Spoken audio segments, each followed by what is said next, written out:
Praise the lord. దేవుని యొక్క శక్తి కలిగిన నామానికి మహిమ కలుగును గాక.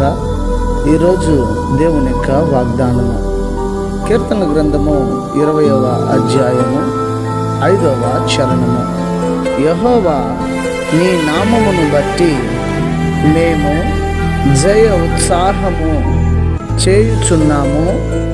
మా దేవుని నామమును బట్టి మా ధ్వజము ఎత్తుచున్నాము. నీ ప్రార్థనలన్నీ యెహోవా సఫలపరచునుగాక అని ఇక్కడ రాయబడి ఉంటున్నది.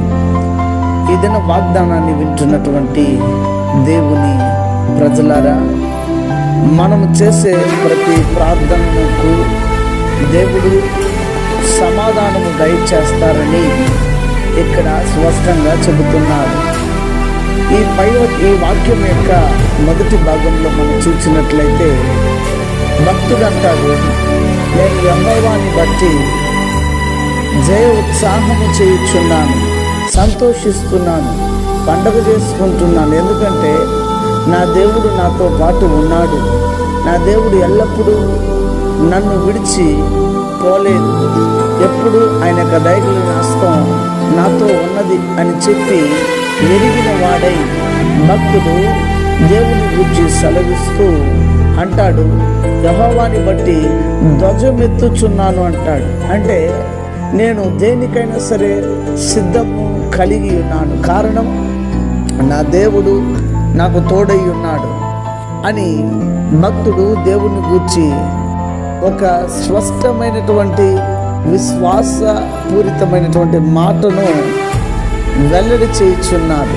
అయితే ఈ దినము క్రైస్తవులుగా ఉన్నటువంటి మనము 5 సంవత్సరాలు, 10 సంవత్సరాలు, 20 సంవత్సరాలు, 30 తరతరాలుగా తాతల కాలము నుండి క్రైస్తవులు అని చెప్పుకుంటున్నటువంటి మనము ఇలాంటి విశ్వాసాన్ని మనం కనపరుచుతున్నామా? ఇలాంటి విశ్వాసము మనం కనపరిచినట్లయితే మనము చేసే ప్రతి ప్రార్థనకి దేవుడు సమాధానం ఇస్తాడు, జయాన్ని ఇస్తాడు, దేవుడు దీవిస్తాడు. కనుక అట్టి విశ్వాసాన్ని కలిగి దేవుని సముఖంలో ప్రార్థన చేద్దామా? ప్రార్థన. ప్రేమాస్వరూపి, కనికరం, కృప కలిగిన దేవ, కనికరతకు దయకు వందనాలు, స్తోత్రాలు. మీరెంతైనా నమ్మదగిన వాడు, మర్చిపోటు కన్యతలైతే కాదు. ఈ సమయంలో ప్రత్యేకించి మేము ప్రార్థన చేయుచున్నాం. మీరు ఇచ్చిన వాగ్దానాన్ని బట్టి నీ కృతజ్ఞతలు దేవా.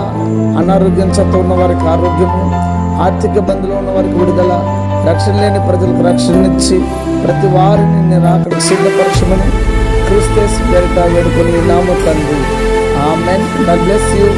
దేవుడు మిమ్మల్ని దీవించి ఆశీర్వదించును గాక. ఆమేన్.